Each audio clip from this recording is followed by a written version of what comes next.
ইতিমধ্যে দেশ তথা রাজ্য জুড়ে চলছে নির্বাচনী প্রচার, তাই নির্বাচনী মহলের আবহাওয়া বেশ উত্তপ্ত। অপরদিকে উত্তরবঙ্গ তথা দক্ষিণবঙ্গে ধীরে ধীরে বাড়ছে তাপমাত্রার পারদ, অর্থাৎ সর্বত্রই উত্তাপ বাড়ছে। এরই মাঝে গত 1 এপ্রিল মধ্যশিক্ষা পর্ষদের তরফে এবারে গরমের ছুটির যে দিনক্ষণ ঘোষণা হয়েছে, তাতে আগামী 6 মে থেকে 2রা জুন গরমের ছুটি রয়েছে এই রাজ্যে। তবে এই নতুন নির্দেশিকায় প্রায় 15 দিন ছুটি বেশি ঘোষণা করা হয়েছে, যা মূলত নির্বাচনকে কেন্দ্র করেই বলে জানা যাচ্ছে। এর আগের নির্দেশিকায় 9 মে থেকে 20 মে গরমের ছুটি ঘোষণা করার কথা হয়েছিল, তবে এখন তা অনেকটাই পরিবর্তন করা হয়েছে রাজ্য জুড়ে। মূলত স্কুলগুলোতে নির্বাচনে বুথ করার জন্য এই বদল বলেই জানা গেছে। তবে উত্তরবঙ্গের ছবিটা একদমই আলাদা, কারণ রাজ্যের 7 দফা লোকসভা নির্বাচনের মধ্যে প্রথম 3 দফা নির্বাচন রয়েছে উত্তরবঙ্গের লোকসভা কেন্দ্রগুলোতে, যার মধ্যে 19 এপ্রিল জলপাইগুড়ি, কোচবিহার এবং আলিপুরদুয়ারে নির্বাচন ও 26 এপ্রিল দার্জিলিং, কালিম্পং ও 2 দিনাজপুর নির্বাচন রয়েছে। এই নির্বাচনের ফলে বন্ধ থাকবে উত্তরবঙ্গের একাধিক স্কুল, বাদ থাকবে না সহ শিলিগুড়ি স্কুলগুলো। ইতিমধ্যে শিলিগুড়ি একাধিক স্কুলে বাতিল হয়েছে প্রথম দফার পরীক্ষা এবং নির্বাচনের জন্য আগাম গরমের ছুটিও কিছু কিছু স্কুলে জানিয়ে দেওয়া হয়েছে। সব মিলিয়ে অতিরিক্ত ছুটি ঘোষণার সমস্যা পড়তে হচ্ছে স্কুল পড়ুয়াদের। উত্তরবঙ্গে কোনটা গরমের ছুটি এবং কোনটা লোকসভা নির্বাচনের ছুটি তা বুঝতেও সমস্যা হচ্ছে স্কুল পড়ুয়া তথা অভিভাবকদেরও।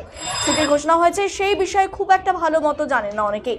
তবে পড়ুয়া থেকে শুরু করে অভিভাবক সকলেরই একই প্রশ্ন, দক্ষিণবঙ্গে নির্বাচনের জন্য গরমের ছুটি বাড়িয়ে দিয়ে উত্তরবঙ্গে শিক্ষা নিয়ে কেন ছেলে খেলা হচ্ছে? কেন দক্ষিণবঙ্গে নির্বাচনের জন্য এত অধিক ছুটি থাকছে উত্তরের স্কুলগুলোতেও? সেই নিয়ে প্রশ্ন তুলছেন সকলে।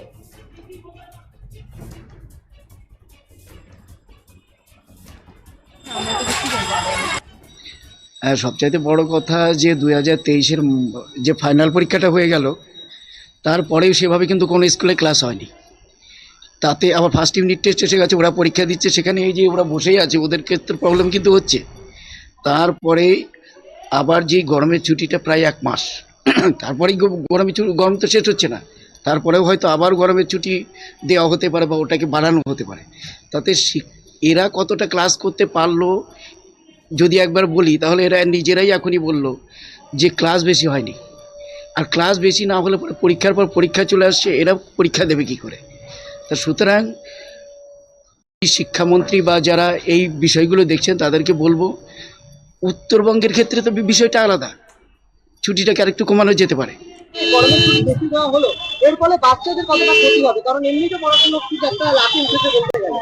কি বলবেন আপনি অভিভাবক হিসেবে, একজন অভিভাবক হিসেবে কি মত? হ্যাঁ, বাচ্চাদের তো ক্ষতি হবে। এতদিন তো দেওয়া উচিত না। 1 মাস ছুটি দিচ্ছে নাকি? 1 মাস ছুটি দেওয়া হচ্ছে। 15 থেকে আগে 18 দিনের ছুটি থাকতো, সেখানে এখন 20 থেকে 25 দিনের ছুটির নির্দেশিকা দেওয়া হয়েছে, তাও মিডিল অফ দ্য মান্থ, অর্থাৎ জুনের 2 তারিখ পর্যন্ত। আমরা কিন্তু দেখে থাকি জুনের মিডিল থেকে বরং আরো বাড়ে, যার জন্য অতিরিক্ত ছুটি দেওয়া হয়। সেক্ষেত্রে দাঁড়িয়ে যে এতদিনের একটা ছুটি কতটা সমস্যা বাচ্চাদের? হ্যাঁ, সমস্যা তো হবে। পড়াশোনা তো এমনি ক্ষতি হয়, তারপরে এতদিন ছুটি। পাশাপাশি গরমের ছুটি, সেখানে দাঁড়িয়ে পড়াশোনায় কতটা সমস্যা হবে বলে মনে হয়? সমস্যা বলে মনে হয় না, মানে অনলাইনে যদি ক্লাস হয় তাহলে একটু অসুবিধা হবে আর কি। মানে ভালো করে যদি স্কুলের সামনাসামনি ক্লাস করানো যায় সেটা তো আর সুবিধা হবে না। আর টিউশনের তো পড়াশোনা আছে, সিলেবাসটা শুধু স্কুলে একটু চাপটা একটু বেশি হয়ে যায়, মানে আসা যাওয়া আর কি। হ্যাঁ, ছেলে আছে।